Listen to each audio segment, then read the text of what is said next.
Hey you guys, Scoop Malaire here. Now today I want to give you guys a story about exactly why there is some random stranger walking around South America thinking I'm crazy. In fact, he's probably still to this day talking about this crazy American he met all these years ago, a couple of decades ago now at this point. But in order to do this, I got to start off by telling you guys a couple of things real quick. Not that this is a Spanish lesson or that I would be the person giving you a Spanish lesson, but nevertheless, I just want to introduce you guys to a couple of words or phrases. Yo quiero means I want. Yo tengo means I have. And pantufles means bedroom slippers. From what I understand, there's more than one way to say bedroom slipper, but pantufle is the word that was used in this little story. Now, let me give you guys a little bit of backdrop. When I was 15 years old, I got a job at a roadside shoe store. They were called Kinney Shoes. There used to be all these different shoe store companies. Some sold family shoes, some sold women's, some sold men's, some sold athletics. And before Payless came along and wiped everybody out, these stores were all over the place. In fact, this one wasn't even in a mall. It was actually on the side of a road right next door to a Pizza Hut. Well, I rode my bike there because I was always too embarrassed to be seen having my parents drop me off. So I would ride my bike with my shirt and tie at 15 years old. And when they eventually closed that store down, they moved two of us to the mall. They didn't have room to absorb all the employees, but I was really proud of the fact that I was asked to go work at the mall. And there I was working at the mall where this story took place. It was the 163rd Street Shopping Center in North Miami Beach. And at the mall, it was a little different than at the roadside stores. You always had to make sure somebody was in the front of the store, making sure they were there to greet the customers. That way customers knew there was somebody there to help them if they needed help.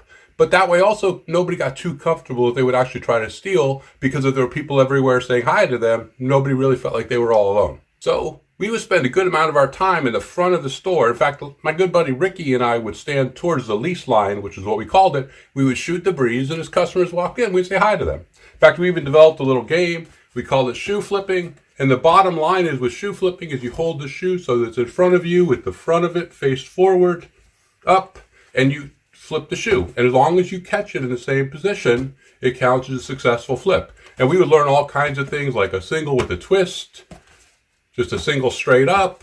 On a good day, we could do a double with a twist, but it would only count if you caught it straight up. Anyhow, we'd be up there flipping our shoes as customers would come in, and then we'd take turns. People would go off and help them. And it was a commission environment. We actually got paid commission for all of the shoes that we sold. But this mall was in a very unique location because it was probably equal distance between the beach and the airport. And a lot of people back then came to Miami. I'm sure they still do now. But a lot of people back then came to Miami to do some shopping. And shoes were something they could never find at home. And shoes were great when you were selling on commission to tourists because of a couple things. Nobody ever tried them on to see whether or not they fit. And there was no danger of them possibly being returned down the road. These shoes were actually being taken out of the box, put directly into a suitcase, going to the airport and going bye-bye. So it was a great sale. But most of the tourists spoke Spanish. So when customers would come in and say, habla español, or speaky Spanish, some of the employees that spoke Spanish would really be able to capitalize on that. But others of the employees that didn't speak Spanish would say no, and the customers would go on looking for someone that did. Well, I was taking Spanish in high school. What I found was that with these customers, if I just showed them that I was trying to learn Spanish, they loved me. So when they said, speaky Spanish, I said, un poquito, or aprendiendo. And then actually, as I was selling them shoes, a lot of times, not only would they try to converse with me, but sometimes they would teach me Spanish that I didn't even know already. It was also great because the employees, as they saw that I was trying to learn Spanish, the ones that were Hispanic really tried to help teach me Spanish. And I think to this day that most of the Spanish that I speak came from learning and conversing at that shoe store, much more so than Mrs. Otero's class. Sorry, Mrs. Otero. But anyhow, on this one fateful day, Ricky and I were standing up front, and I think I was the one that was flipping the shoes, and we were counting to see who could get the most flips and twists and turns, when a gentleman walks in just across the lease line, and he asks me the question, and he says, Yo quiero pantufles. I want pantufles. I want bedroom slippers.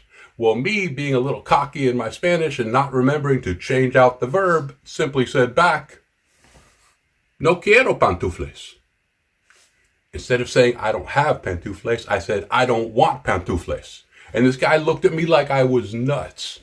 Looked at me looked around, just turned away and stormed off. I wasn't sure exactly what to do or what just happened when one of my friends just came into work that actually spoke Spanish, and when I explained this to her, she pointed out the fact that he walked up saying, "I want bedroom slippers," and I answered him by saying, "I don't want bedroom slippers," which was obviously the reason for this confused look on this gentleman's face. And to this day, why I still think this guy is probably still talking about that crazy American that told him he didn't want bedroom slippers.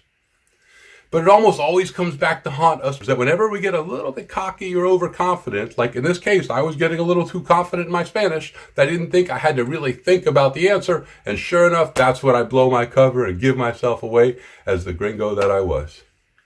Nevertheless, please tell your friends about this, and remember to subscribe, like, and share for even more Scoop Malaire.